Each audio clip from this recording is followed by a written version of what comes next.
자, 또 지지 운영의 비밀에, 또 옆에는 제가 제 표현이 좀 상스럽고, 이 격이 낮아도 여러분들 저만의 또 방식이고, 여러분들한테 어떻게 좀 잘 전달할까의 문제에 제가 가지고 있는 근기가 수준이 이래 낮아서 그런 거니, 이해하시고 아무튼, 지랄도 끼리끼리 한다는 거는 지지 공부에서 굉장히 중요해요, 여러분.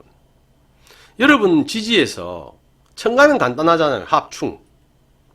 흐름 정해져 있고 목화 토금수 순서대로 아까 말씀드린 대로 질서와 혼돈을 반복하면서 새로운 질서는 혼돈 다음에 이어지고 그래서 오행이 바뀌면 이런 과정을 지금 이제 보자면 청가는 굉장히 간단하지만 지지는 복잡해요. 해라는 글자만을 놓고도 해나는 사람이 자 여러분이 해라고 생각해 보세요. 자, 명절이 되면 가족들이 모입니다. 이게 방합이라. 여러분들 가족들 모임 안 하고 살 수 있습니까? 방위의 합은 해자축이 팔자 안에 놓여서 합의되면 굉장히 끈끈한 관계를 갖지만 이거는 가족적인 관계다. 좋다 나쁘다는 아니고요.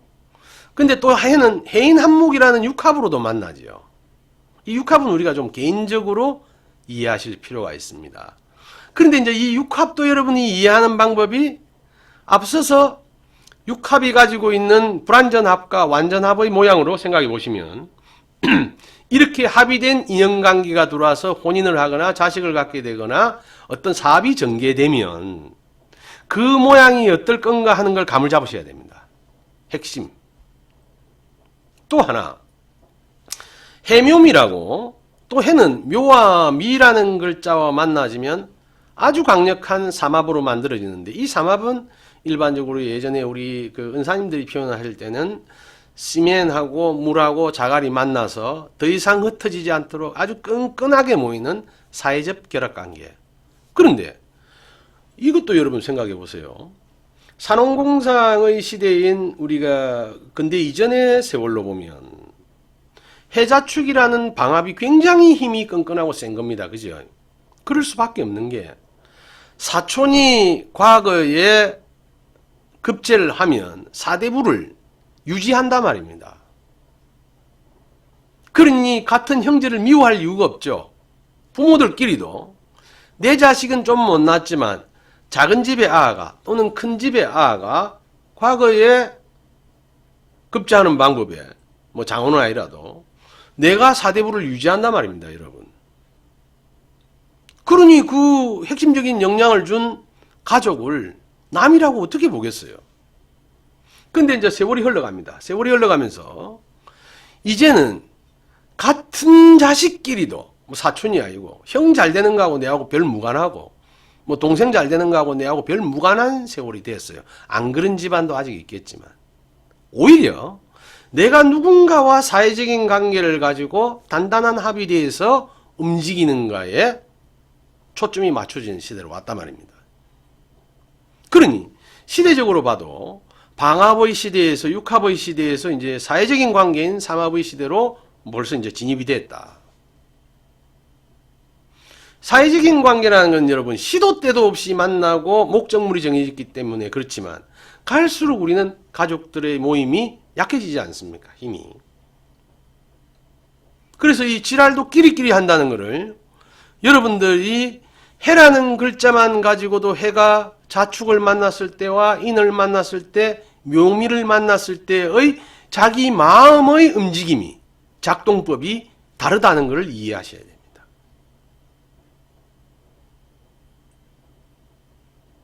그런데 이제 핵심적인 거는 해묘미를 설명하자면 이놈이 에베레스트를 올라가는데 해가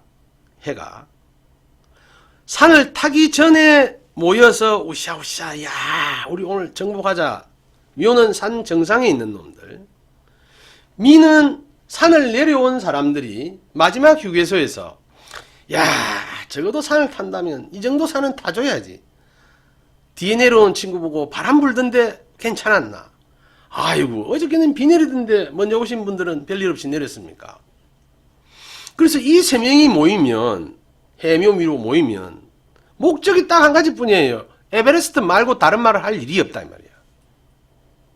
미가 또 다른 글자하고 또 만나서 오미합의되면 또 이제 거기서 빠져나가겠지. 그런데 여러분, 해자축이라는 방합으로 요즘 모여서 우리 사촌 중에 하나가 과거 서울대학 갔으니까 그 사촌들도 3대로는 거기에 합족한 혜택을 보느냐? 개뿔 속만 쓰리다는 거죠. 또 해인의 합은 1대1의 합이라서 언제든지 방해꾼을 만나면 이 힘이 약해질 수 있어요.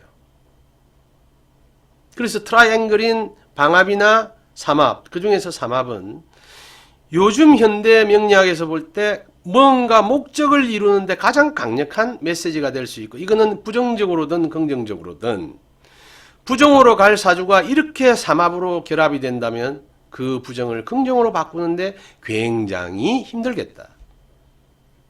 반대의 역할도 마찬가지입니다. 여러분들이 꼭 한번 기억하셔서 지지의 글자들을 모든 글자 하나가 다 그런 영향을 가지고 있으니 표를 만들어 보세요. 자부터. 그러면 이 표들이 여러분들이 막 만들어지고 어느 순간 딱 되면 번쩍 놀래. 왜냐하면 그 반개표가, 저는 지금 해를 글자로 했지만 제가 그 청춘의 시대를 고민할 때는 이후에 또 자를 중심으로 해서 그려보고 축을 중심으로 그려보면 큰 도화지에 완성이 되면서 그게 이상한 퍼즐이 돼서 여러분들이 깜짝 놀랄 수 있어요. 한번 만들어 보십시오. 긴 겨울에 바깥 외출이 힘드실 때는 큰 도화지 달력, 이번에 받은 거 지나간 달력을 가지고 한번 여러분들이 그러한 퍼즐 맞추기를 통해서 또 명리 공부를 재미를 더 해보시기를 권해드립니다. 지지 운행의 비밀. 자, 그래놓고 제가 옆에는 또 관계없는 놈 나와봐라.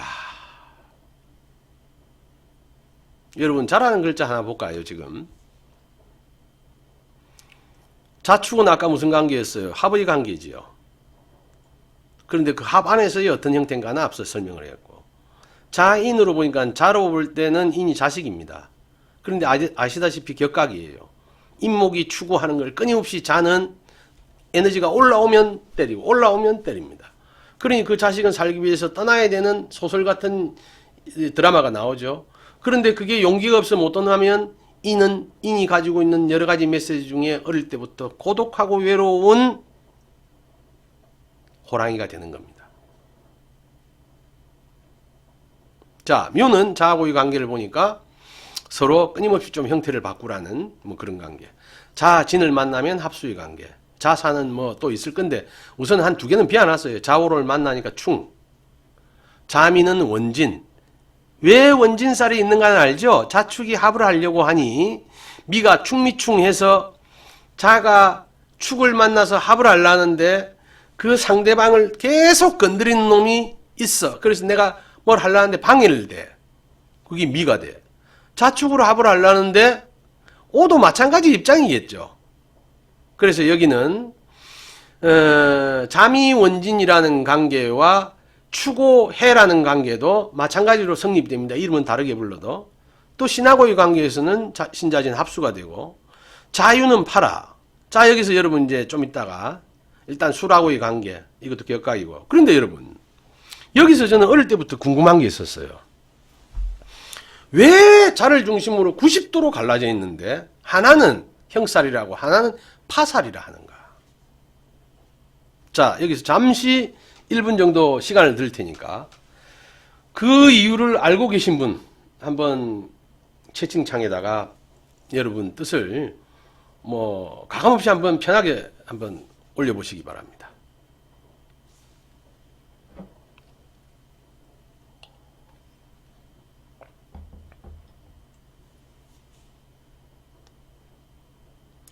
묘오는 또 왜 다른 말을 붙이고 오유는 그런 말이 없고 왜 그런지 혹시 아시는 분? 그냥 간단하게만 자묘형이라 하고 자유파라 하는지를. 자, 여기서 자, 그러면 시간을 줄이기 위해서 제가 바로 여러분들한테 제 생각을 한번 말씀드리겠습니다. 자와 묘는 묘가 가지고 있는 특성상 절단 내지를 못합니다. 임묘진, 묘가 가지고 있는 특성, 그러니까 목기가 가지고 있는 특성 때문에. 그런데 유와 자는 유가 가지고 있는 고유의 특성이 있어요. 신유가 가지고 있는 끝장을 봐야 되는. 그리고 여러분 생각해 보세요. 시간대로 따지면 밤 12를 지나서 아침이 오는 그때의 관계에서는 웃자등고 유지를 하면서 학교 갔다 온나 이래 되지만 시간상 유시에는 모든 게 반은 시간입니다. 어떤 불편한 관계가 있는 거를 그래도 남은 생이 있으니까 유지해 보자가 아닌 이 정도 우리가 안 맞으면 파해야 된다. 학교 파하면 헤어지듯이. 그래서 다시 보자. 파한다고 끝이 아닙니다. 지금 이 순간에는 아닌 것 같다. 그러니 여러분 연애를 해도 자묘형 같은 연애와 자유파 같은 연애가 있어요. 그래서 똑같은 대상인데 누구를 만나서 어떤 행위를 했을 때는 그래도 우리가 어찌 참 다독거리가 살아보자. 나도 바뀔게. 니도 좀 바뀌면서. 그런데 내가 다른 대상을 만났을 때는 끊임없이 내 옛날에는 이런 상황에 무조건 끝냈는데 내가 요즘 이상해. 왜 저 친구하고는 옛날 기준으로 보면 100% 끝내야 될 관계를 파 안 하고 좀 바뀌어가라 하면서 갈까? 내가 변한 건가? 내가 나이가 들었나? 아닙니다, 여러분. 이렇게 글자들이 가지고 있는 90도로 꺾인 형태라도 그 글자 자체가 가지고 있는 오행의 고유한 특성은 버리지 못한다는 거예요. 그래서 단지 90도 각도로 벌어진 관계로만 일률적으로 설명할 수 없다. 이유는 아까 말씀드렸듯이 각 글자가 90도의 관계 외에 가지고 있는 고유 글자 자체가 가지고 있는 오행의 성질을 우리가 한 번 더 생각해 봐야 되겠다. 이렇게 좀 제 입장에서는 말씀드리고 싶습니다. 관계의 정의, 그래서 어쩌라고. 자, 여러분, 운이 상승할 때는 저절로 힘 조절이 되고, 놀 때도, 운이 상승할 때는 놀 때도 친구들하고 놀아도 적당한 시간에 부부지간에 서로가 화 안 날 정도에 끝나고 가서 오히려 예전 같으면 더 늦게 올 텐데 요번 연휴에는 왜 이렇게 일찍 들어왔어요?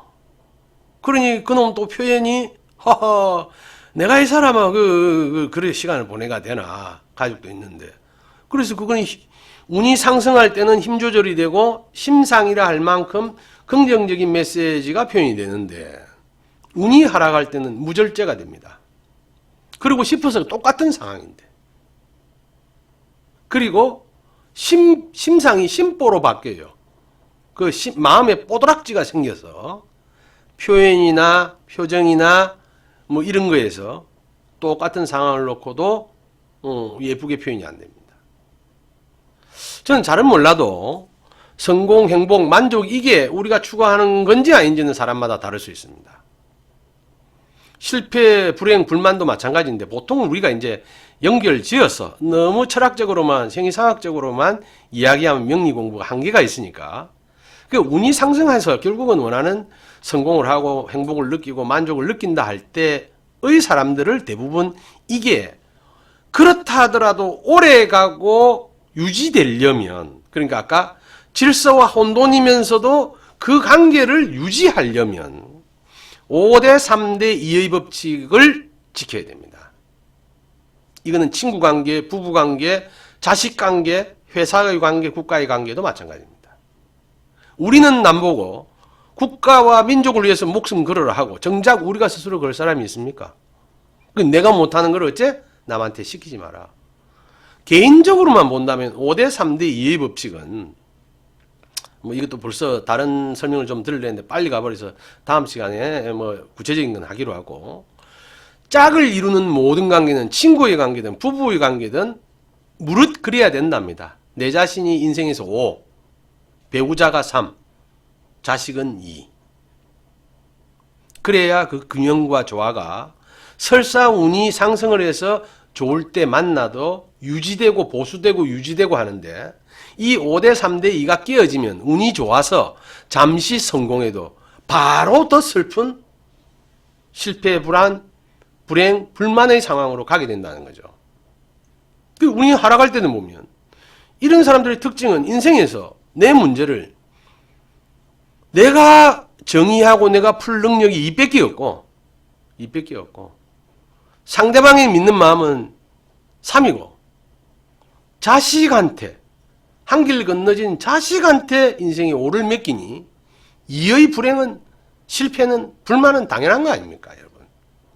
왜 여러분 생각해 보세요.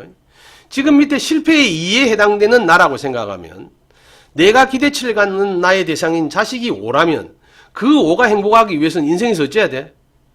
5, 3, 2의 관계에 되니까 나는 자식한테 5 했는데 그 자식은 내한테 주는 게 얼마? 2밖에 안 되죠. 2도 없잖아. 그러니 당연히 실패하고 불행하고 불만 많은 사람의 삶은 조건부 인생이라 늘 그것만 있으면 행복하겠는데 그 사람만 잘해주면 행복하겠는데. 자, 여러분 오늘 1월 2일 첫 시간은 이 정도에서 마치고 한 10분 쉬고 여러분들 다시 만나 뵙도록 하겠습니다. 잠시 쉬겠습니다.